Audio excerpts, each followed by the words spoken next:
Come down. Ooh, you make my high come down. Always tripping when you come around. Never have to cut you out like right now.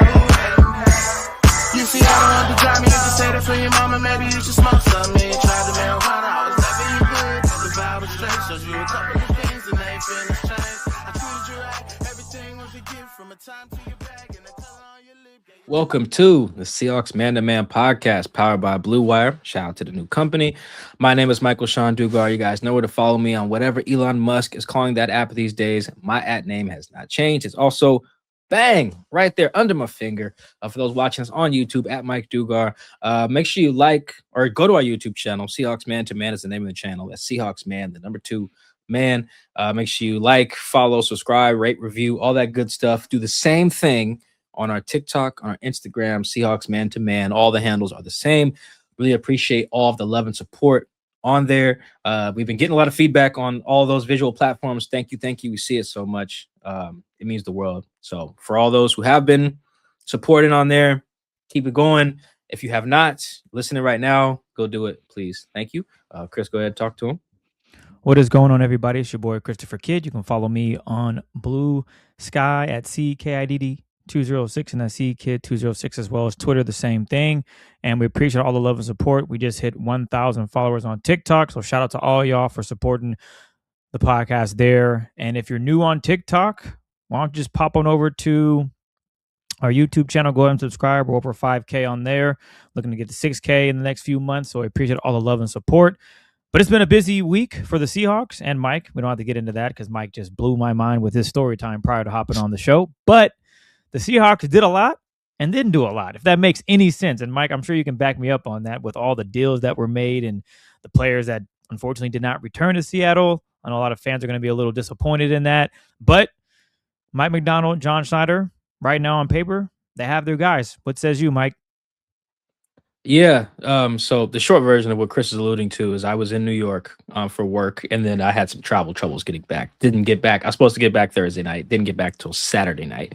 So that was awful. Maybe if there's time on a pod one day, I can explain what I had to go through. It would take too long. It probably took. How long did it take for me to just explain that to you, Chris? 20 minutes or so. I'm sorry, man.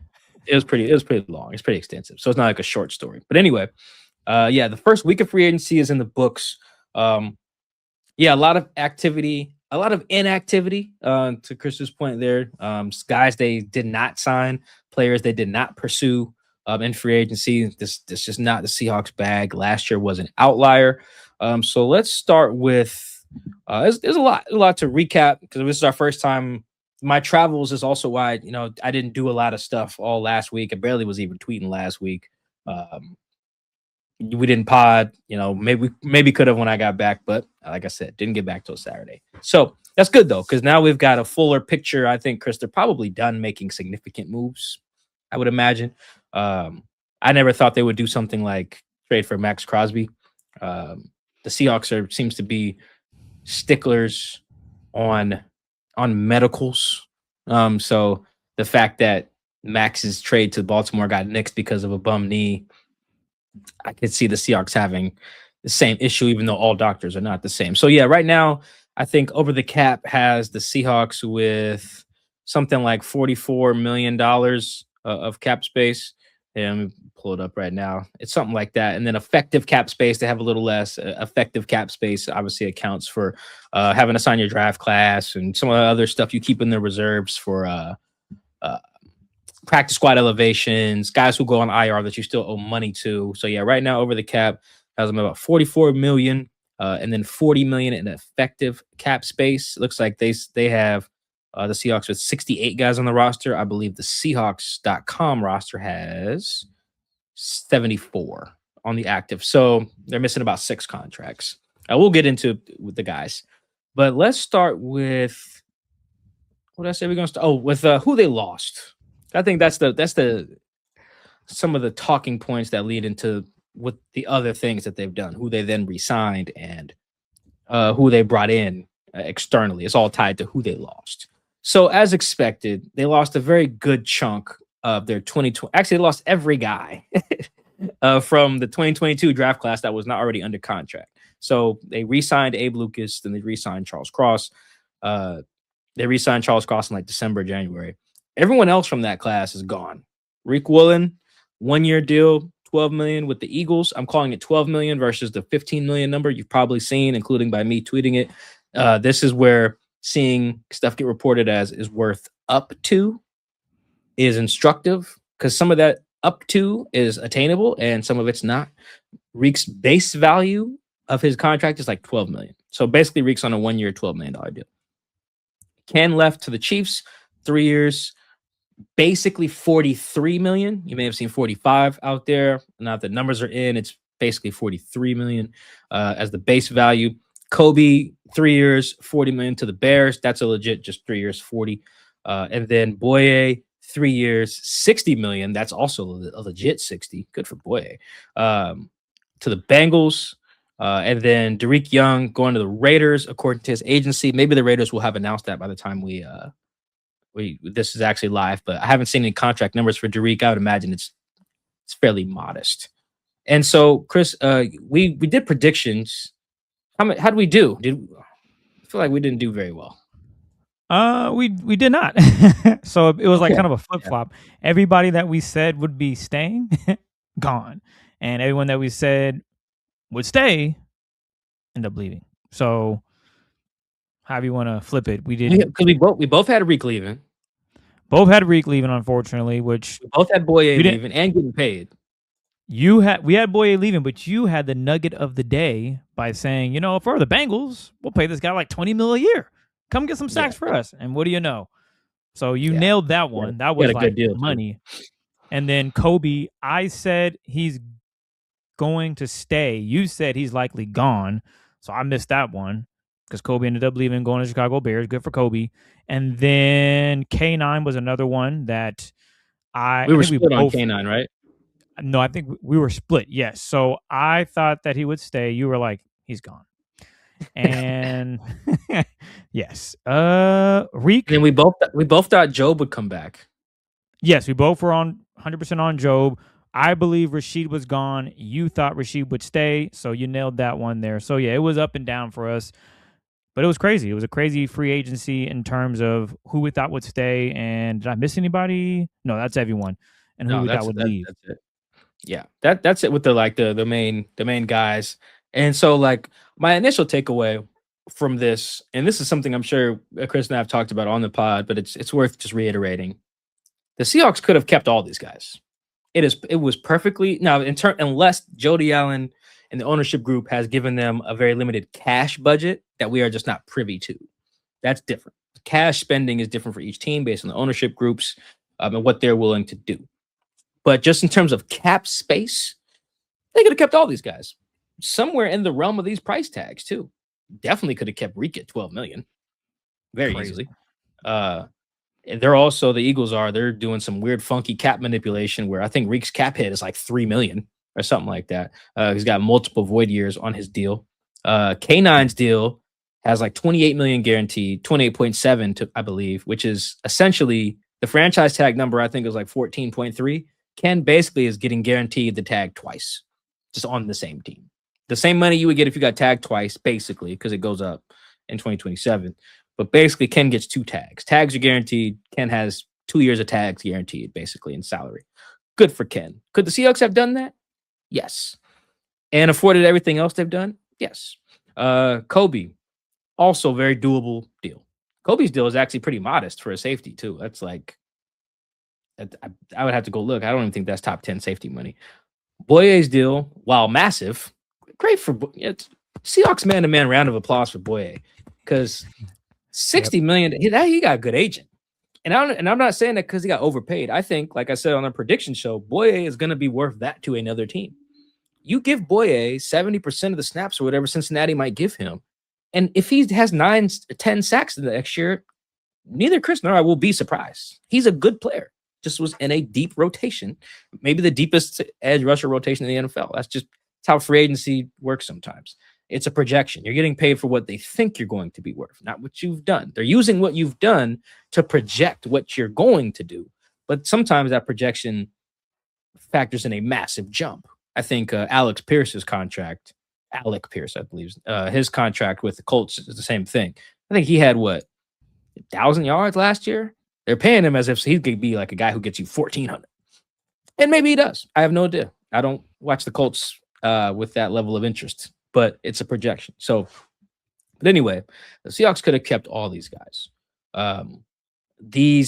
The structure of their deals tells me, Chris, that they were probably outside of Reek. Reek just seems like that's just they didn't bother. Like I said, they could have afforded Reek at $12 million. They were not going to pay Reek more than Job. Job only make $8 million a year. That just wasn't. They weren't going to do that. They were already starting Job over Reek, so they'll pay you more, and you continue to be his backup. But also, and the other side of that is, if you're Reek, I already lost my starting job. Why do I sign up to come back and not start? I want to start. In Philly, he should start. Him and Quinyon Mitchell should be their starting guys, and then Cooper DeSauce or Cooper DeMustard, DeGene. Cooper DeGene. Look at me, I'm doing the Drewski. I knew it was something like that. I just couldn't remember. DeGene, Coop, the white guy. He should start in Philly and be able to go get a bag and then get paid in 2027.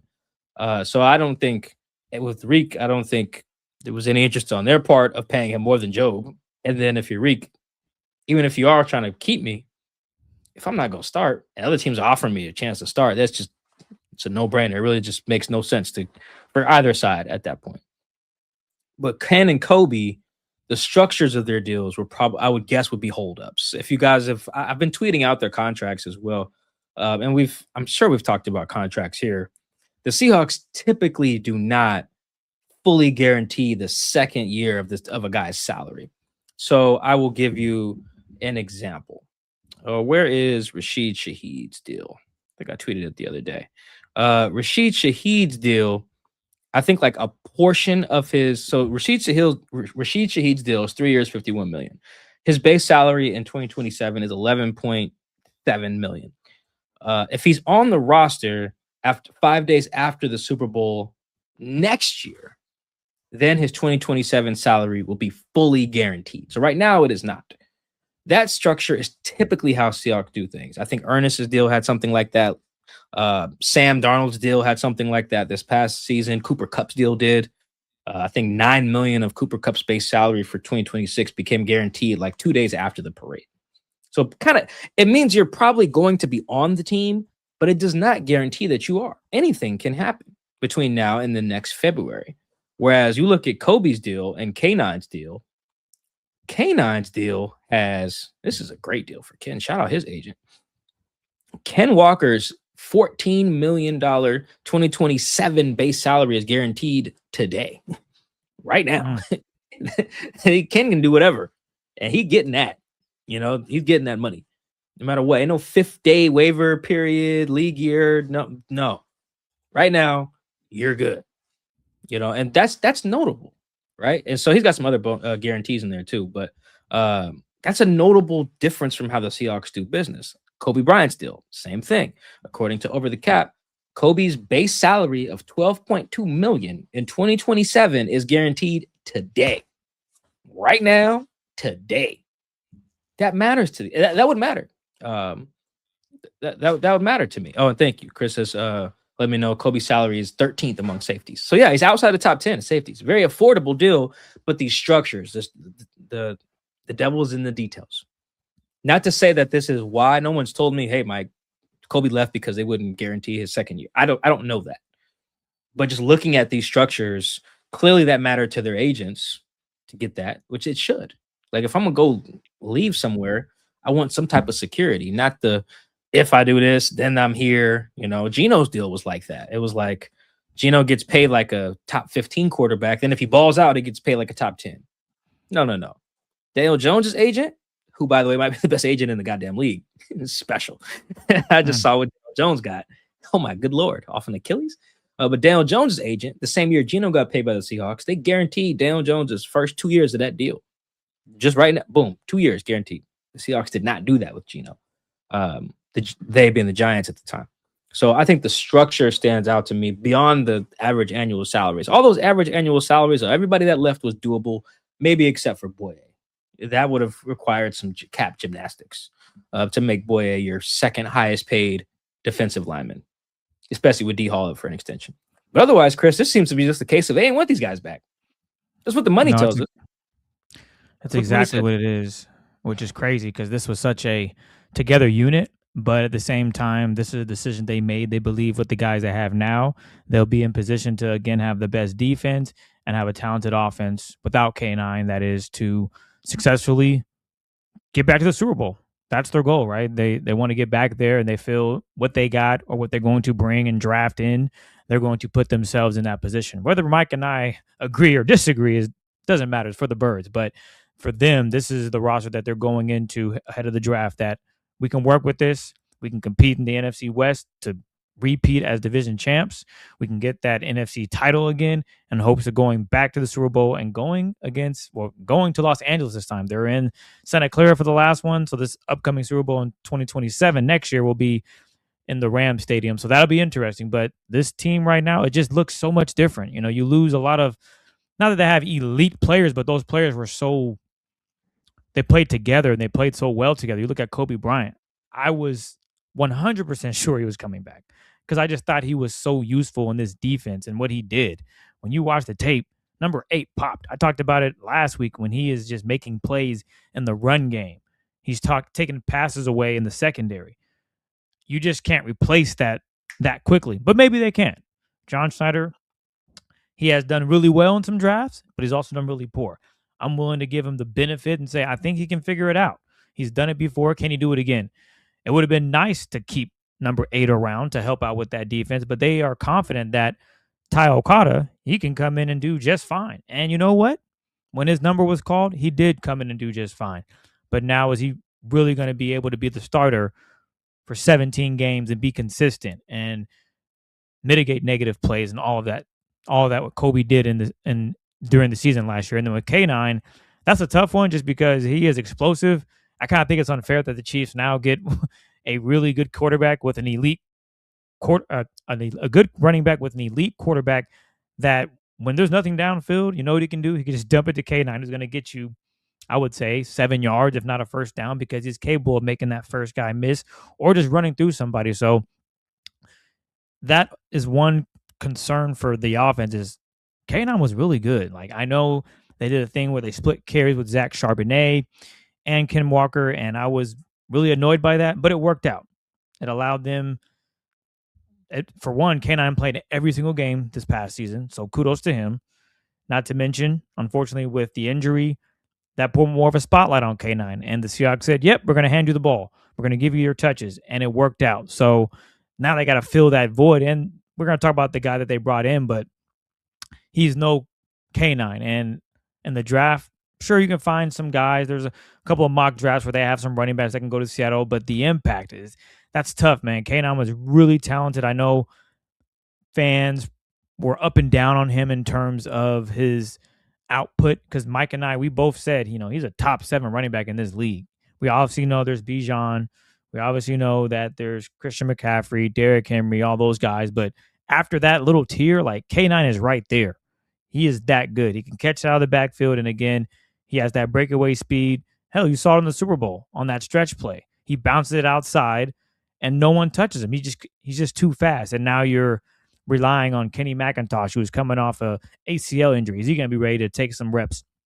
Are you banking on Zach Charbonnet to be 100% healthy by, let's say, week 5? Is that a good expectation to set? Yeah, we're expecting Zach Charbonnet back by week 5, and he'll get going right where he left off last season before his injury. I mean, that's a tough expectation to have for a guy that's going through something as serious as a knee injury. And then not to mention George Halani. Is he going to be the guy that can take some snaps and be productive? Although I was big, I know we had a couple of listeners during the playoff run that were wondering, why is George Halani getting reps? Just keep giving the ball to K9. And I get it. K9 can get tired, though. They were giving him the football a lot in the playoffs. His usage went up quite a bit compared to what we saw going into the playoffs. So I'm just curious as to how this is all going to play out. But I do think losing Kobe, losing Reek, losing K9, losing some of those core starters, including, I know Boye's kind of an iffy one just because he wasn't getting the reps, and I get it for Boye. From Boye's standpoint, he's probably like, yeah, I get a chance to go be the guy with the Bengals versus when I was with the Seahawks. I was only getting like 25 snaps a game, and I'm only getting in there on third down scenario, and I'm rushing with DeMarcus Lawrence, who he wins like that and gets a sack. And I understood from that process of, you know what, let me go out here and be the guy for a team that needs a pass rusher, as they just lost their number one guy to the Ravens. So it makes sense, but I'm curious to see how this all develops and how this team can move forward with the cornerback situation. Yes, Devin Witherspoon, he's a dog, but Josh Jobe, are they really, I mean, obviously they're confident. They paid the man instead of Reek. So I'm just excited to see how this all plans out. And I feel like this could be an opportunity for them to really show that Mike McDonald is the genius that he is. Can he get this new unit? It's going to have a new safety for the most part, a new corner. Can they all make it gel together? Because that D-line ain't changed. That D-line is going to be nasty if assuming everyone stays healthy. So this should be a fun offseason going into the NFL draft to see what this team can put together for a 53-man roster ahead of the first preseason game, or I should say regular season game. Yeah, so here's the guys they brought back. This is important as well. Yeah, we alluded to Jobe and Shaheed. If Jobe got 3 years, $24 million, good for him. That's for a starting corner on the best defense in the NFL. That's pretty. That's crazy. Like, he makes about as much as Spoon. Spoon's on a rookie deal, in terms of average annual salary. I think that's what Spoon's deal is, about 7.9. So that's crazy. And that probably factored into it too. It's like, okay, how much more are we going to pay Jobe than our best corner, right? Anyway, so Jobe's back, Shaheed's back. Both Jobe and Shaheed deals are essentially 2-year commitments, because that's kind of how the Seahawks structure things. I mentioned how Shaheed's deal, like the money guarantee triggers later, like it triggers in like February. That's kind of how I think Jobe's deal might be like that as well. But either way, Shaheed still has 2 void years, so his cap number is pretty low. It's $7 million according to Over the Cap. In the first year, base salary is really low, $2.2 million this year. Got a $20 million signing bonus. The void years, so you can spread that out. So take $20 million, instead of dividing it by 3 on a 3-year deal, you divide it by 5. Spread the money out, lowers the cap hit. Because generally, cap hit, how you can calculate it, is base salary added to signing bonus proration is how you usually get the cap number. There's other ways to get it, but that's like the simplest way to do it without me doing too much math on the show. So Shaheed's deal essentially comes out to 2 years, $34 million-ish. And then at that point, they'd either probably cut him, restructure, or give him an extension. So it's about $17 million a year. Good for him. Josh Jobs, though, good Lord, guys. Like, Josh was really good last year. This seemed like I think we talked about this because last week, with sometimes free agency, a guy tells his agent, get me the best deal possible to stay with my team. And sometimes it's how you get deals like that. Now, again, I don't know if Josh told his guy that, but this deal reflects that. Like, Josh is making he's like the 36th highest paid corner or something like that. Like, Josh's performance warrants something far greater than that.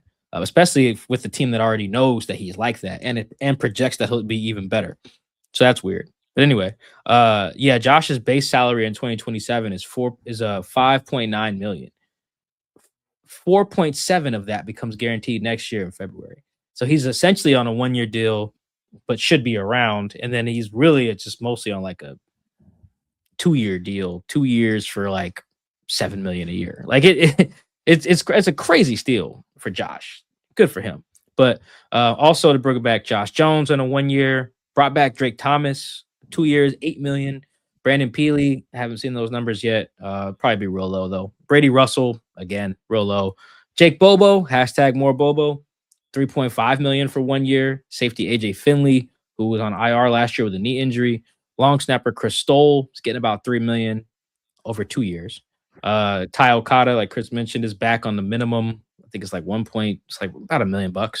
Shamar John Charles reportedly is coming back, another corner who was like a practice squad guy last year.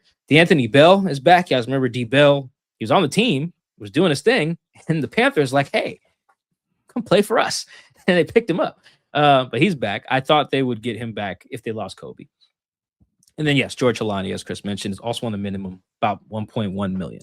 So outside of Shaheed and Job, they were basically like, oh, and then Drake Thomas got about 4 million a year. They're basically just like minimums, 2 years, 3 years, 2 million, 3 million, 1 million. Pretty economical replacements there. And then losing Kobe, Ken, and Reek. They were like, oh, well, we need some bodies at running back, safety, and corner. So then they signed Rodney Thomas II, a safety out of Indianapolis, a 7th-round pick in the 2022 draft, which was a starter for 2 years, basically lost his job. Special teams rotation guy since then. Emmanuel Wilson, running back out of Green Bay, 1 year, $2 million, basically signed Josh Jacobs back up for even less money. That's crazy. They could have tendered Emmanuel Wilson for $3.5 million and just said nah. And then they signed the corner that used to play for the Commanders. Chris, can you tell me Noah's last name, please? Yes, Igbignagani. Igbignagani. All right, there we go. They signed him, Noah, we will call him on this show, to a 1-year deal. Facts. So Rodney, Emmanuel, and Noah all got 1-year deals that are basically like, hey, come compete. If you become the next Josh Jobe, great. If you become the next Marquez Valdez-Scantling, not so great, but it cost us like $1 million or two. That's the thought. They don't want they want depth. They want guys who can compete, guys who, if it's the best version of them works out, they're in the rotation or they're a starter. But if it doesn't work out, it's not the end of the world. And it doesn't preclude them from then taking anybody at any of those 3 spots with their first pick in the draft. Like signing Rodney Thomas, if that works out, great. But if you're the Seahawks, you're thinking, well, if we still want a safety with pick 32, we can do it. Same thing with Emmanuel Wilson. We like Emmanuel Wilson. We like George Halani. We like Kenny McIntosh. Zach Charbonnet is eventually going to come back. But also, we can still take a running back with pick 32. That's the thought. Same thing with Noah. We like Nehemiah Pritchett. We like Josh Jobe. We like Spoon. We like Nicky Memori at nickel. That said, if we want a corner at pick 32, we can still do it. So none of this precludes them from still taking the quote-unquote best player available. And that's kind of how the roster looks now. There's a couple guys who signed futures deals. Cam Akers is still here. Velus Jones Jr., Jacardia Wright, Ricky White III, 7th-round pick last year. So they've got some other guys who are still going to be around, or at least they still have their rights, Jamie Sheriff, guys like that. But basically what we're looking at now, I think, is probably going to be how the roster looks going into the draft. Maybe they add, they kick the tires on Von Miller or something like that, or who else? Clowney's out there.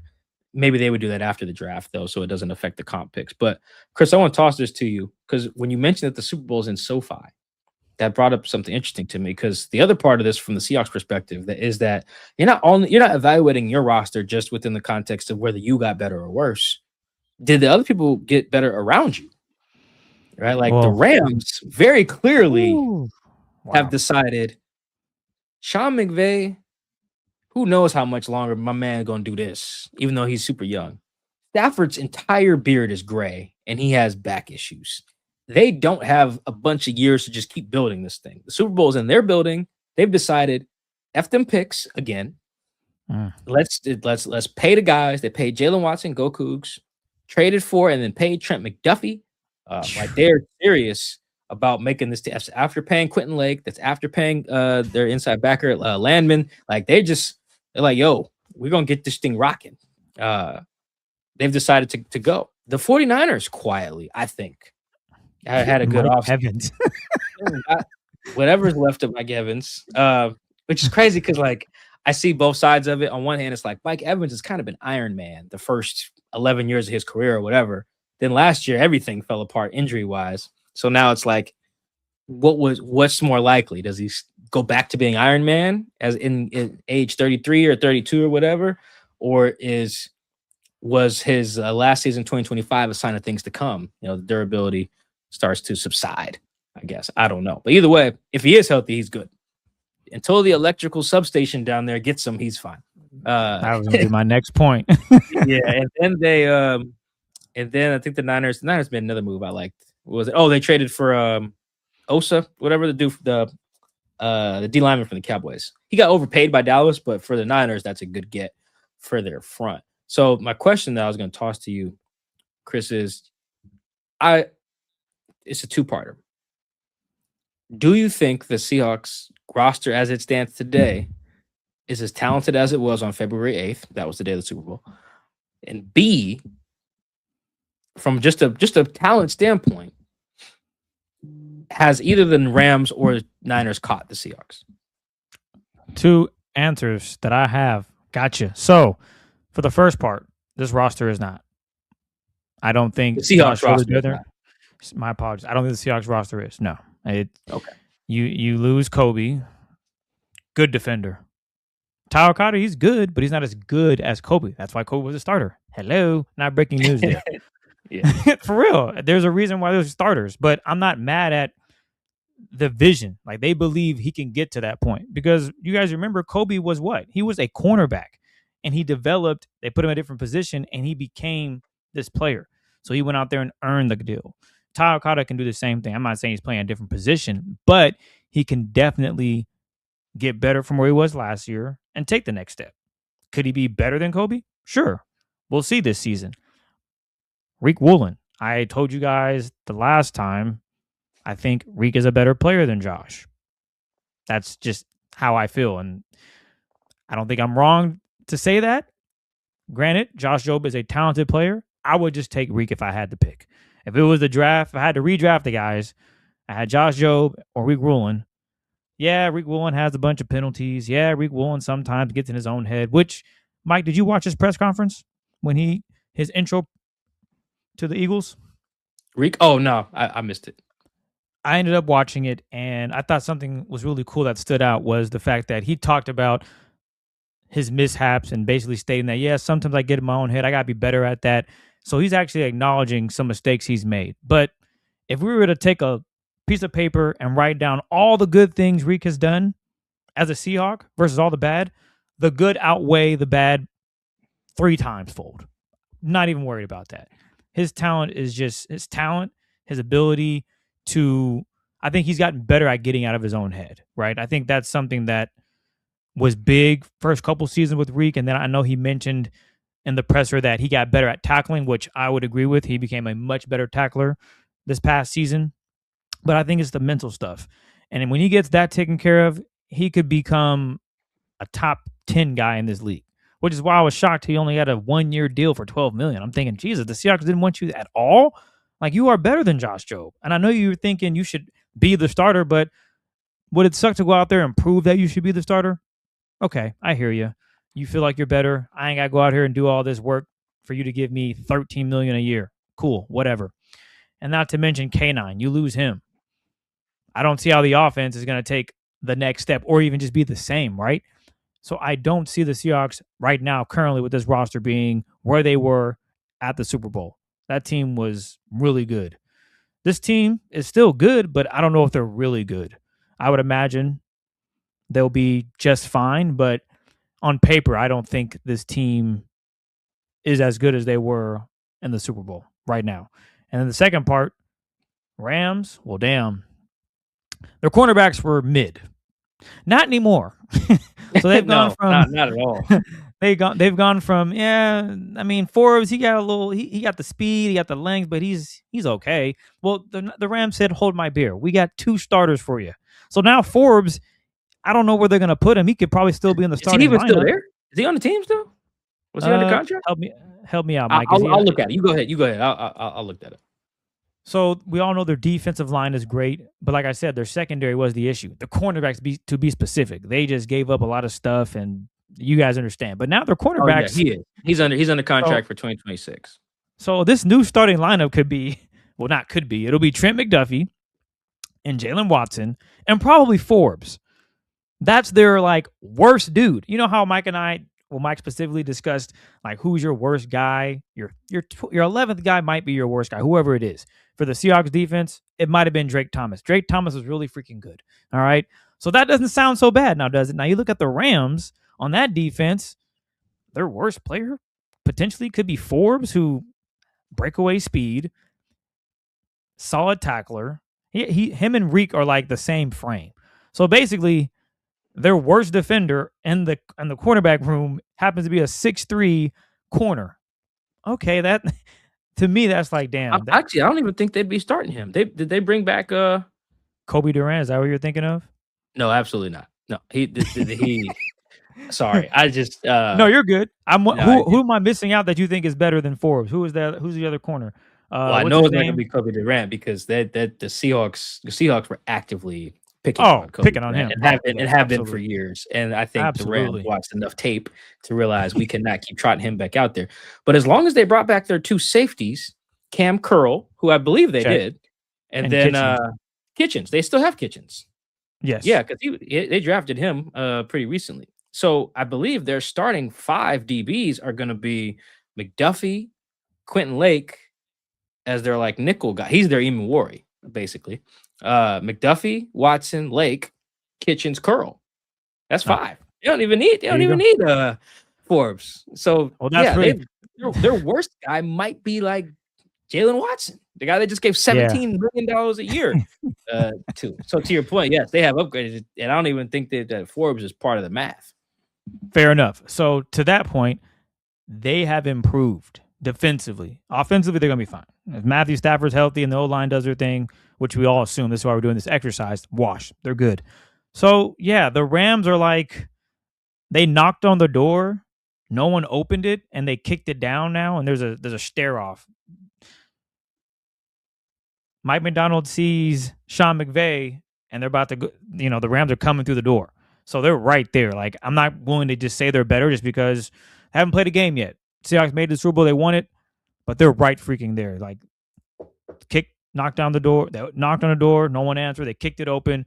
Sean McVay staring at Mike McDonald, he's like, I see you, brother. We are right there. We are coming in. The Niners, oh boy. Yeah, they're trying to beef things up because for some odd reason, with all the injuries they had, they found themselves in the postseason. You put any other team in the scenario that the Niners had, they're probably finishing with like 6 wins. It's just not going to be good. Somehow the Niners are like, you know what, Mike Evans? We don't need to do too much. I mean, we got Ricky Pearsall. We got a couple other guys. In the red zone is probably where they're going to use you. We're going to use him. Brandon Ayuk, we'll see you later, buddy. Yeah, he's gone. Here, do this for me. Rank the NFC West right now. Go. Today. Seahawks. Forget the draft. The draft. Just going into the draft, who's the best teams in the NFC? NFC West. Go. Seahawks, Rams, Niners, Cardinals. The tough part is those 3 teams are probably all going to make the playoffs again. It won't be like, oh, yeah, only one team makes it out of the – it'll be another dogfight, I imagine, again, because the Seahawks are really still good. The Rams are coming, and the Niners are also right there. To be honest, one flipping injury could ruin it for one team, to be completely honest. That's how close it is. All right, let's extend the exercise. Now, give every roster a roster score. And you can factor in, which we probably should do, coaching staff quality. So between coaching staff quality and we're projecting here with Brian Fleury, obviously, the new OC. Coaching staff quality, growth among young guys, because obviously Nicky Moore in 2025 or 2026, Nicky Moore should be a better player, but also that you could probably make that case for Upton Stout, right, of the Niners being, a better player. The Niners will be healthier. Guys will just get better together. A lot of these teams have changed staffs. I think the Niners have a new DC. Rams lost some coaches. Seahawks lost some coaches. So you got losses. So factor let's go coaching quality. Let's just assume a level of growth among these players, all the young players, guys taking the next step in year 2, year 3, whatever. Give every roster in the NFC West a score, 1 to 10. You can use decimals, right? So 8.3, 7.4, whatever. I ain't doing it. I'll just give them round, solid numbers. Easy for me. Okay. Well, it sounds like you said they're very close. So if you wanted to get closer to the margins, I would give you that leeway. But if not, that's fine. Give every roster and coaching quality like combined, a combined team score. The NFC West, 1 through 4. Easy money. Or 1 through 5 or 1 through 4? Sorry, 1 through 10, but rank all 4 teams. Excuse me. Gotcha. That was not fair. Well, coming in at 4, the Niners, or excuse me, gosh, all the teams in my head. The Cardinals are coming in at 4 with a solid 3. I know nothing about them. They're going to be trash. Really simple. All right. I feel like that's fair. No, it is. No argument here. Number 3, this is going to be tough, but go ahead and give me. Oh, this is so tough. Give me the Niners. I think A losing. roster score. Give me a number, or give me a roster. Yeah, that's fine. I gave you the. We'll put them at a 7. I just think having a new DC coming in, they have the players. Fred Warner's going to be coming back. I don't know about Bosa, but I imagine he'll be healthy by the start of the season. Just having a new voice in there could become a challenge. Obviously, offensively, Kyle Shanahan running the ship shouldn't be any issue. Their offense should be fine, but I think the defense is where they might have a couple up and downs. It's not easy replacing someone like Saleh, who did a phenomenal job with what he was dealing with. I mean, my goodness, he might as well have just had Mike and myself out at corner, and we made and rushing the passer. He had no pass rushers. Oh yeah, good God, no D linemen. So kudos to him for even doing that. And hell, it was an opportunity to go head coach again after his mishap with the Jets. They really didn't help him either, but that's neither here nor there. So I'll give the Niners a 7. Number 2, I'll give the Rams. I like what they're doing, but I got to give some love to the team that just won the Super Bowl, and that's the Seahawks. And the Rams will get an 8, and I think the Seahawks will get an 8.5. They lose Clint Kubiak, their offensive coordinator. I know I used a decimal point after I told you I don't need that. They lose their offensive. I think the decimal points is good. These teams are close, so that's why I wanted to give you that option. It's close. That's why I think it's going to be another dogfight this upcoming season. So losing Clint Kubiak as their OC, that's going to be tough. Obviously, Fleury coming in, as he mentioned, it won't be too much different, but that's just still a new voice. A lot of coaches also are gone, right? You promoted Brian Fleury. You got a new coordinator with the quarterbacks in Tyson Prince. Justin Ouden, run game coordinator, along with John Ben, who stayed as a senior offensive assistant. So just a lot of changes for this team, but I'm going to give the benefit of the doubt because they just won. It'd be crazy for me to say, well, maybe not crazy, but I wouldn't be upset if a Rams podcast had the Rams number 1 and the Seahawks number 2. Fine, whatever. I just think they won a championship. I got to give them some credit for getting that done. Albeit they had Clint Kubiak and now have lost him. I don't have enough numbers outside of going into the past and saying, well, this is why I think I'd rather just go, like you said, Mike, a clean slate right now. Who has the better coaching staff with the players coming back? I would break it down like that. 4th, again, the Cardinals, 3 to 4 points. They're not going to do nothing this season. I mean, hell, they gave up on Kyler Murray. That tells you everything you need to know there.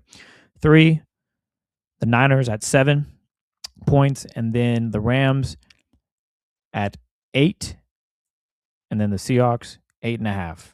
That's how I'd rank the NFC West. Where do you stand? Yeah, while I was presenting that to you, I was thinking about it because that is really kind of the way to look at it. Plus, we can go around the entire NFC. Maybe we'll have time to do that at some point just later in the offseason. But you look at the whole NFC, I do think the NFC West is where their biggest, I don't know if you would agree with me here. I think the NFC West is where the biggest challenge, the most aggressive challenger will emerge to their title defense. Like, I think I would agree with that. If they don't go back to back, it will be because they were eliminated by a team in the NFC West. Although I will say the Eagles are interesting. I know you don't believe in Jalen Hurts, but if they just hand the ball off to Saquon, they'll be okay. Anyway, continue. Yeah. That's fine. I believe in Jalen Hurts, but the gist of it is that I don't. So that's fine. I know that doesn't make sense to y'all. It'd be too much to explain. But the Eagles have a quarterback problem. That's why I don't believe in them. That's the best way I can say, whether it's how they feel about him, how he feel about them, his attitude, the fact that he's like Russ 2.0 in my mind, for a lot of the wrong reasons. I just don't really see that going. So yeah, I think the only other one would be the Bears. Be if the Bears contend, but I think the NFC West is their biggest. 1,000%. It's the thing that stands in the Seahawks' way of a title defense in my mind. I would almost put a bet down that if the Seahawks don't repeat, their last game that they play will be against an NFC West opponent, like in the playoffs. That's just, I think that just like last year, I feel like if they were to not get to the Super Bowl, it would be because they lost to an NFC West team. They only had 3 losses last year. 2 of them were in the NFC West, the Niners and Rams. Right? And the other one was to the Bucks, who I just think are about to just go south. I think they're going to be picking like top 5 this year. Todd Bowles get fired midseason type of thing. We'll see. Yeah, I actually would probably just when factoring in continuity of coaching and like roster quality, coaching quality, I think I'd probably have the Rams and Seahawks right now as a push. Like, would you say like 8.5 and to 8? Yeah. I think Yeah. I probably have like 8.5 or what 8.7, maybe even 9. These are really good rosters top to bottom. I think the Rams, they brought back Chris Shula, right? So of the Yes. three teams that we're talking about, the Niners, Rams, and Seahawks, the Rams are the only team returning their offensive play caller and their defensive play caller. I do think that continuity will matter. Just think about, to get into Brian Fleury a little bit, like just think about how much Clint grew and how much that needed time. Fleury's going to need the same time, and Fleury's never called plays. So it could even take even longer. Like I've been rewatching some of the games from last year and then watching all this like documentary footage and all this stuff. And like the Clint thing was like, it was pretty funky there for like a month or so, even though they're putting up points, like even like just the Jalen Milroe packages, right? It was just like, what is this guy doing? You know? And then by the end of it, it's like, wow, every team should hire this guy. But it didn't start that way. So even if Fleury ends up getting to that point, we're like, man, the Seahawks might lose another play caller. I could see the first month just kind of being the feeling out process, going through some things together as a unit, him getting to know Sam in a different way, just as the quarterback. So I do think the continuity there is important. Whereas a lot of these teams, all three of the NFC West teams, I think are returning most of their staffs. I haven't analyzed all of them. But I feel like everyone's bringing back most guys. Obviously, they all lost some guys too, Rams included. But just keeping the play caller continuity, I think, will matter quite a bit for the Rams. The Rams roster is really good. Like the Rams, rewatching some of these games and then having watched the tape already, like what the Rams have done makes a lot of sense. Not like you said as well, what the Seahawks done, it makes sense. Right? I can see why they're just like, you know what? We don't want to pay Reek. I can see why they said, you know what? We're not going to pay Ken. The Seahawks have long valued running backs in the draft more than they've done with their dollars. Like they paid Marshawn a few times, but by the third time they did that, they were just like, that was dumb. We should not have done that. And then they paid Chris Carson, and then he immediately broke his neck, right? Like just paying guys has just not gone well for them outside of the first time they extended Marshawn. Whereas they've used the first round pick on a running back, 2 second round picks on a running back, and this last like 6 or 7 years, they used another high pick on a running back. I want to say it was Christian Michael, like a second round pick, third round pick, something like that. So they will invest in the draft. Like John Snyder's logic is, yeah, I do think running backs matter when you draft them, as opposed to paying them. So I can see why they were like, we're not going to pay Ken. I can see why they were like, we got 11 starts out of Ty Okada last year, and we were fine. Ty Okada, Julian Love, you're up. Everything I can understand that, even if some of it I would disagree with, particularly letting Kobe go. But I get it. That said, on the Rams side of things, look at it this way. The last 2 years, the Rams have played, they've given the defending champs, or the eventual champs, I should say, their toughest game of the playoffs. The toughest game the Eagles played in the playoffs the year they won was against the Rams in the snow. That was it. Because then they beat the hell out of the Commanders and beat the snot out of the Chiefs. Seahawks, same thing. They beat the snot out of the Patriots in the Super Bowl. They beat the snot out of the Niners in the divisional round. What was their toughest game? The Rams. So the Rams probably feel like they are right there on the doorstep. And then you tell me the Super Bowl's in our building? Yeah. Let's go get Trent McDuffie. Like, let's go get Dylan Watt. Let's fix our DB issue, because they had a huge DB issue. Like in the NFC Championship, this is how bad it was. I was thinking about this when you mentioned Forbes. They didn't even know who to start at corner in the NFC Championship. Remember, they were rotating Darius Williams, who I believe just retired, Emmanuel Forbes. They had another guy out there. And they started Darius Williams. He was getting barbecued, gave up the deep ball to Shaheed, missed the tackle on Jackson like the first drive, benched him, and brought in Forbes, then brought Darius Williams back. Like, then that was a situation on top of playing Kobe Durant, who the Seahawks were actively picking on. That's number 14, by the way, a guy who also gave up the Cole Kmet play in the playoffs against the Bears. Like, Durant was clearly an issue. So they got rid of both of those, got both of those guys out the lineup and upgraded. Like, I think, and like you said, the Rams didn't need to do anything to their offense. Just bring everybody back. Like, them trying to trade for AJ, according to Diana Rossini, is absolutely insane. That's the greed they talk about in the Bible. That is greedy as hell. AJ Devontae and Puka, greedy bastards. No, you can't have AJ Brown. No, absolutely not. You can't. But even without AJ, their offense is fine. Their defense had a DB issue. They fixed the DB issue. That was their only issue. Their front's fine. Their backers are fine. Their safeties were fine. It really was just a cornerback issue that they fixed. So, and they got back and they paid Quentin Lake. These rosters are a push to me. They are. They're right there. They were evenly matched in the 3 games they played. What were they separated by? Like 4 points or something like that in 3 games they played. So I think those 2 rosters are a push, and then the Niners are probably the next tier down. I'm unfairly punishing the Niners in my assessment for just injury history. Because with the Niners, I feel like every year you have to say if they're healthy, and that's just like I feel like if you have to say that every year, they're just not going to be. I don't want to predict who will be and who won't, but the Niners starting lineup with their O line, their D line, everybody like on paper it looks fine. Yeah, Diamador, Upton, their safeties will probably should draft a safety. But the receivers look fine. Pearsall, Kittle, Mike. It looks fine. McCaffrey. But just you tell me all those guys are going to play in January, I'm just like, no, they're not. Which is unfair. That's not how you should assess teams. That's just not. I'm unfortunately doing it anyway. So I really just seem like a 2-horse race in that regard.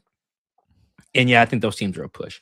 And that's where, to kind of spin this forward, I do think that the draft, this comes back to what we talked about last episode too, about how John Schneider has basically said this draft is ass. Basically, they have 4 picks. I think they have pick was it 188 or something like that. I can look up the exact number. You can look up what the Seahawks picks is. It's like 180 something. They have pick 32, pick 64, pick 96. I do know that. And then they have the Browns pick in the 6th round. So 4 picks. And that's because John Snyder has basically told us. Yeah, 32, 64, 96, and 188. 188. Okay, cool. So they have 4 picks. And that's where I just kind of think, man, this is actually a really kind of tricky situation to be in because they could really use an impact player in this draft. I do to kind of tip that scale. Because if you really think about it, when down the stretch, the 2025 draft class really just produced 2 impact players, Gray and Nick. But that was they don't win the Super Bowl without those guys. They mattered in all of their games down the stretch. I think if they just get one more of those, one more, and I know it's asking a lot, like, oh, get somebody who could be like rookie of the year. Well, yeah, that's how teams win championships, is they get guys who wildly outplay their contract. If Nicky Manwari hit the open market right now, how much would you think a team would pay Nick right now if he was a free agent? Gosh. whatever they can get is million, probably. He'd be up there with some of the best. Yes, you're probably starting at 23 M's a year. Yeah, on the market today. Right, and Nick's in 2026 is going to make 1.3 million. Right, so that's how you build a championship roster. You get guys who are worth that. Same thing with Gray Zabel. If I was Gray's agent, I would go take the test right now. If he could be a free agent, I would take the little agent test, pass it tomorrow, and go get Gray $21 million a year tomorrow, because that's how valuable he would be. So I do think they need one of those to tip it. And the reason why I also think the draft is important is because, can you tell me the exact number, how many picks the Rams have? Because I believe it is a lot.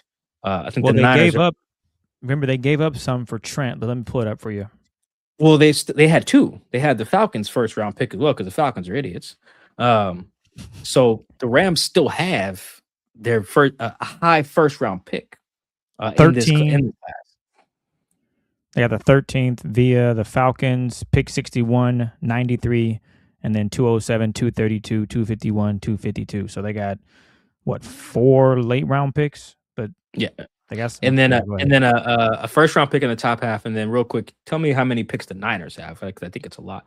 Gotcha. And not to say that like the team that drafts the best rookie is going to win the Super Bowl, but I do think that we've seen that if you can get an impact guy like that, how much it'll tip the the scales when the margins are so thin between these teams. So I think the Seahawks made some understandable moves in free agency generally, but man, if I was the other teams in the NFC West, I'd be like, oh, we can go get these guys. Now the Niners, that may be a little bit more delusional. Now, whose press conference you asked me if I saw Reeks?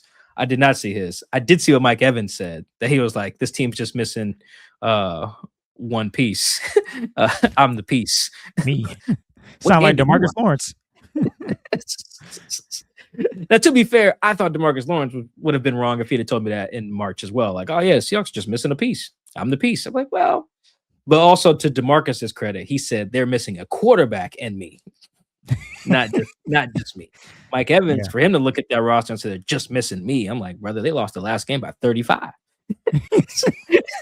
That was not a nail biter. If the Rams were to say that, I'd understand why. It's like if the Rams were like, we were just missing DBs, we got 2 good ones, we're straight, we can go beat Seattle. I'd be like, you know what, maybe. Who am I to, that logic would track. The Niners logic, that does not track. So the Niners have 7 picks. Thank you for giving me this in 2026. So, and then, first round, they got a late one. And then second round, they got a late one right before the Seahawks. So, and then a bunch of comp picks because Kyle Shanahan hires black people. So I think that I do, but the Niners get all these draft picks because they lose all these executives who aren't white or these coaches who aren't white. And they get all these picks.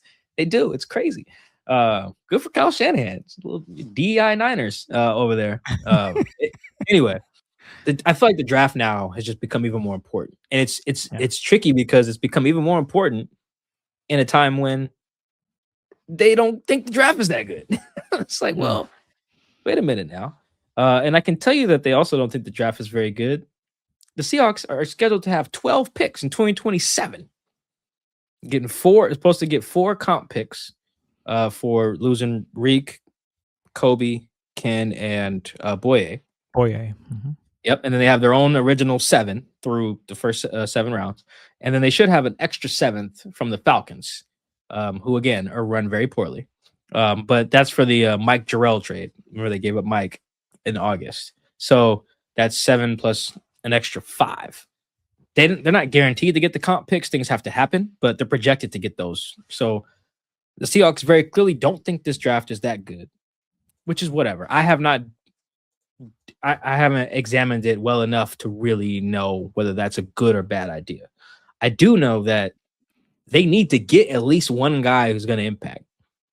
And I think, Chris, how good does that guy need to be? Like I've said an impact player. Let's try to find an example. How good does that rookie need to be? Like how good of a rookie do I need to find? Who's a recent example? Outside of Nick Emanwari, that's fair. Yeah, I feel like that's a high bar. I feel like here's one. I feel like that rookie that they get let's say they pick 4 times or 5 times, whatever. I think to really tip it, they need a rookie who's as good as Shaq was in his rookie year. Is that fair?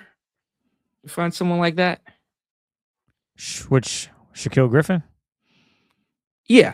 Shaquille, 2017, Shaquille. Another one I would say maybe is 2020 Damian Lewis, like his rookie year. I feel like they need someone of that tier. Like obviously not a star, but like an immediate starter who can plug. Like you're not like worried about them when they're in the lineup. Like I was never worried about Shaquille in 2017. I was maybe like his first game because it was on the road against Aaron Rodgers, but after that, I was not. I feel like that's the bar that these guys need to hit with at least one player in this draft.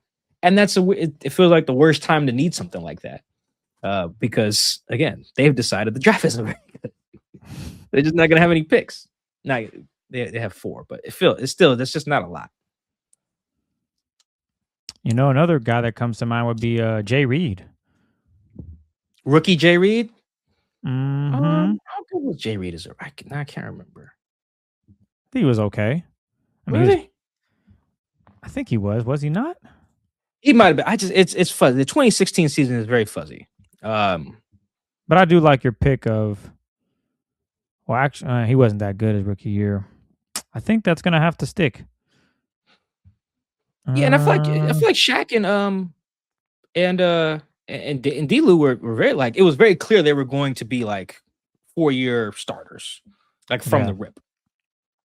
And that's what I think they need. Not like some flashes. Like they've had some rookies that have like Torrey Horton flashed, for instance, right? Like that, and that was great. It was a great flash. 5 touchdowns last year, which is nuts, right? 5 touchdowns in 8 games. Shaheed played like 11 games and didn't score, right? So it just shows you how effective Torrey was. But there was like flashes mostly. Shaquille, when he played his rookie year, we were like, oh, we're good. They can cut Sherm. You know, that was like the sentiment. We disagreed with that as an idea, but still, people understood why they were like, oh, they drafted the Shaquille Griffin guy. Same thing with like D-Lou. Remember they drafted D-Lou? They cut Sweezy. They definitely cut Fluker. They were just like, oh, we don't need these veteran guys because we drafted a rook who can start. Like that's where I think the standard needs to be. Or you know what? I got a better one. Maybe not a better one. Unfortunately, he got hurt. Torrey Horton.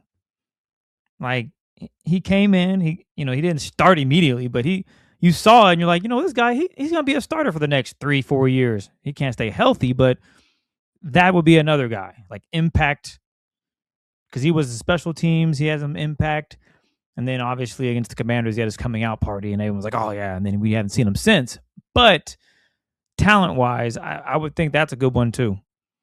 And I was in the same class with Nicky Manwari. He just became the guy. So I think Torrey could be in that conversation. A guy similar to Torrey, impact-wise, I think, yeah, that would put them over the top for sure.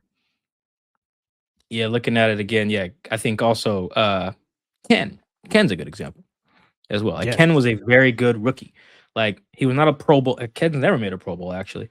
Okay, maybe I can't use Torrey because he didn't finish the season. So yeah, I like the guys that because in terms of talent, I get where you're going with that. But just like looking at like you just named guy's full year. Yeah, exactly. Like K9 played his entire rookie season. So yeah, we'll go with those guys. Damian, K9.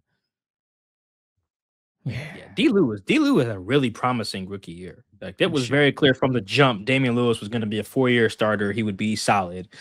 And that was a good pick. And they got hit with pick 69. That's another thing I'm looking at too. Like it doesn't have to be the guy with their first pick. Shaquille was a 3rd-round pick. D-Lou was a 3rd-round pick. Ken was a 2nd-round pick. Like they can get that type of guy with someone in their first 3 rounds. But I just feel like this free agency, when I look at it, when I finally stopped getting a million flight delays over the weekend, I sat down and looked at it before we recorded. I'm like, they still need something. They do. And it needs to be like an impact guy who's immediately going to start. And now I'm looking at the roster. I'm not even sure where that would be. Maybe they get like an impactful like edge rusher right off rip. Maybe it's not have enough of those. That's a tricky thing because the roster is really solid. This is a really good roster. This is to be very clear. So I'm not like downplaying how good the roster is. The Seahawks have the best roster in the NFC.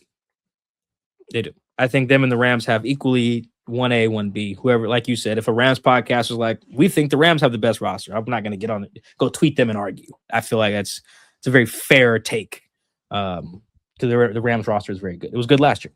So I think the Rams and the Seahawks once again have the 2 best rosters in the NFC. So the Seahawks are not like in desperate need of a upgrade in talent, but like again, you're not looking at how just good your roster is. It's everyone around you. You're the hunted now. People are coming after you. Like the same thing when the Chiefs just kick everybody's ass in the AFC. Everyone's trying to get better to beat Mahomes. Now, they weren't really doing it, but that was the goal. It's like, okay, we're good, but how good are we? Can we beat the Chiefs? Specifically for a lot of those teams, Buffalo, Baltimore, Cincinnati, there for a stretch, it was, can we go win a playoff game at Arrowhead? That was kind of the thought in their off seasons all year. The answer was always no. It's crazy. No one went down there and won except that 1 year Burrow did it. And they called it Burrowhead after like the one playoff win. Stupid. But that's the Seahawks. Now everyone's like, okay, but can we go beat Seattle? And I don't think any other team really has a good argument other than the Rams. Maybe the Bears, but I just don't. Until Caleb completes better than like 50-something% of his passes, I'm just not going to see it. Caleb was at like 58% or something like that. It was a funky number. 58%. Yeah, no. You're not going to complete 58% of your passes and come and beat Mike McDonald. No, sir. Nobody. But yeah, that's kind of when I look at free agency in totality. That's why I wanted to kind of do that exercise and kind of see where they're at, because we can just talk to her blue in the face about this, how good, who they should have kept, whatever. But what money they spent, what money they didn't. The reality is, if you want to repeat, there's going to be teams you have to go through, or teams that are going to try to go through you. And how will that go? And I do think that we're kind of shaping up for a similar scenario as last year, where it's you and the Rams. It's you and the Rams with I don't believe in Green Bay. They need to fix their defense. I think the Bears are frisky. Am I missing somebody? Is somebody going to bounce back maybe that I'm not thinking of? That wasn't at the top last year. The Eagles. Yeah, I just can't see it, man. That's the only one, because their D line is so good. Their D line is similar to Seahawks, where it's just dogs up front, create havoc. And that's why I'm giving them a little bit more love. I know they had quarterback issues. That's why I say just give it to Saquon. If the dude throws 10 passes and Saquon gets 20 carries, they probably won that football game, I would guess. No, you're right. And I do think, like, in a situation where, let's say, the Seahawks are like the 3 seed and have to go to Philly, Philly should have a top 10 defense again next year. Jalen randomly can play well in the playoffs. Like, his 2 best games of his career are 2 Super Bowls, and he was outstanding in both of them, and outplayed Patrick Mahomes in both of them. So yeah, I should be not as hard on Jalen, but you're right. Philly should probably get more respect than I'm giving them. But yeah, I'm not really sure about the Lions. I feel like a Dan Campbell team should get the benefit of the doubt. And maybe it should. Maybe that's usually we have a team that misses the playoffs and ends up bouncing back in a big way. The Seahawks were that last year. Maybe Detroit would be that.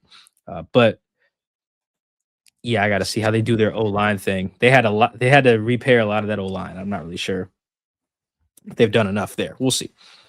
But yeah, the Seahawks, I understand why everything they did.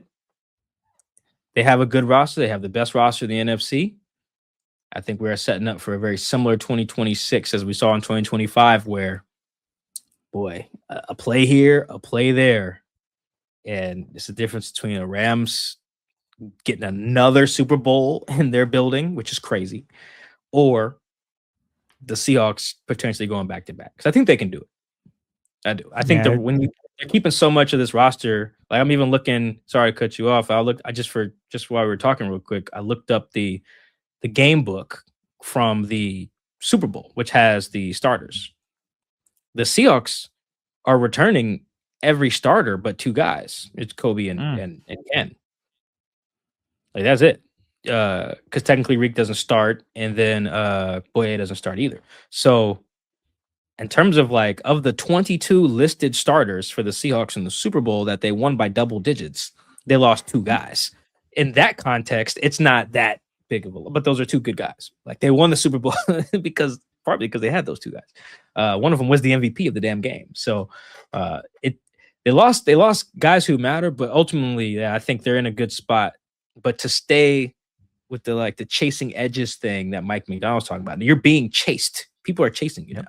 How do you stay ahead of them? Right now, I think they're just on. I think they got caught. I think it's fair to say, my opinion is they got caught by the Rams. I know you have their roster a little better. I think they got caught. And they're right there, even. And the Rams have a higher first-round pick than them, too. So, boy, them Rams are motivated, dog. Can we just fast forward to the regular season? Let's just skip the draft. We don't even got to do all that. Let's just week 1, September, 12th, Thursday night football. Let go. The Rams are going to play in Australia before that, too. It's be funny. Nonetheless. I think their Australia game is before the season open. I think. Maybe I'm wrong on that, but I believe it is. Seahawks fans are going to love that. How the hell the Rams didn't win it all? How they get a game first? Money. Yes, the answer is always is always money. But that's what makes, I think, the pressure then, too, is on both of these teams, too, to nail their draft pick. Like I think the 2023 draft, or excuse me, the 2024 draft was very similar, where both the Seahawks and Rams have picks right near each other. The Seahawks got Murph, I think, and then the Rams took Verse. And I think is that how that went? Yeah. So we're looking at another scenario where who the Rams take at 13, is that as good as the person the Seahawks take at 32? Because I think with pick 32 and pick 13, I think both teams should expect to get a starter. I would be if I was them. Who we take at pick 13 should start for us, and unless it's a quarterback, obviously. I guess unless it's a receiver as well. But no, if it's a receiver, they should just be 11 personnel. That guy should be able to get on the field. Seahawks with pick 32, it's a little trickier, but I feel like that guy at 32 should be in the rotation for sure. Like he should play as much as Boye played as a rookie, probably. That's fair. That would be. Yeah, I'm with you though. Fast forwarding would be fun, but now I think the draft actually becomes even far more fascinating. No, it does, as you mentioned. The arm race between those two. Yeah, who's going to get the impact player they need to hoist that trophy? It's going to be pivotal. So, man, well, welcome back, Mike. It's been a hectic weekend for you. You're back home. I know you're still probably delivering books despite all the drama you went through over the weekend. I am. Yeah, I felt bad for people who were hitting me up asking me for books and stuff too, because I was like, when I get back home, I'll check my inventory and make sure I got books for you. And then I'm like, just never hitting them back. And it's like, this guy never made it home. Not home. Yeah, I never made it home. I usually text my parents in our group chat every time I land. And they just never heard from me on Thursday. And my dad was like calling me all day Friday. I was like, yo. And I just was playing phone tag with him. But I am back. And so, yeah, I am still shipping books. I got a few left. Few hardcover left. Got a few more paperbacks as well. But I am shipping them. Appreciate everyone who's been hitting me. I will get you your books. I'm going to send out some this week now that I'm back. No flights for a couple weeks. So, yes, thank you for reminding me of that. And yeah, I'm excited. One last thing. Yeah, we're going to get some revenge games this year with all the guys that they lost, too. Oh, my gosh. Nice. Yes. You're going to play Reed, play Ken's team. Yeah, play Kobe's team. They won't play Boye's team because that's 2027. But yeah, we getting some good revenge games there. Kobe, Reed, and Ken playing all their teams, and then playing Kubiak. Cool. I should beat them by 30. Oh yeah, that guy's gonna be beat down. That Raiders roster is not. I mean, I kept joking that the Falcons are not run well. The Raiders are not either. Hopefully, Kubiak does well, but there. But yeah, that roster, that organization, every piece I read about them in the Athletic, I'm like, wow, this is a bad franchise. Same thing with the Jets. I can see why the Jets people, if they didn't like the Athletic, I could feel them because I feel like every time I read them, I feel like I'm reading that the Jets are terrible. So I get it. Same thing with the Raiders. I'm not reading anything good. Anyway, yeah, I'm looking forward to those too. Those revenge games against those guys, and I think we should get a Super Bowl rematch too. That'd be crazy. I think the Patriots are on the schedule. So, yeah, I think they got to come here as well. Well, that might get ugly. They don't have any receivers. Oh, you're not a big Romeo Dobbs guy, huh? They don't have any receivers. I'm sure he's good. Against this defense, though, he might end up being what the Patriots were last in the Super Bowl. Who'd they have? One touchdown by a guy that walks into the stadium with no shoes on. What's his name? Oh Matt Collins. Yeah, that's weird. Yeah. Yeah. He had that. That's how it might be. Crazy. You gotta be one with the earth, they say. Yeah, nah. They can say that. Damn all that. I'm gonna wear shoes and still be one with the earth. But nonetheless, let's get Mike out of here. It's been a great episode of Seahawks Man to Man. He had a busy day. Mike is busy man. But nonetheless, we appreciate all the love and support. If you haven't, check us out on YouTube, Seahawks Man to Man, TikTok, Seahawks Man to Man, Instagram, Seahawks Man to Man. You can follow me, as you could see, on YouTube if you're watching, CKid206 and Blue Sky as well. Mike, give them your handles. Yeah, at Mike Dugar. Appreciate all the love. Yeah, at one point, yeah, Chris is alluding to the stuff. I had a really long travel weekend. It was awful. Maybe next pod, I just give it. It's not the end of the world, but yeah, it's just crazy. I was stuck on the East Coast for days. It was, for reasons that when you explain them to someone, they were like, "Wow, are you making this up?" Like, was not just because it snowed in Seattle. That was only one of like 5 reasons. I could not get home. But yes, I am back. I am sending out books this week, so we'll do that. Appreciate the love and support. Enjoy your week. Follow us on all social media platforms, and we'll catch you next time. Peace.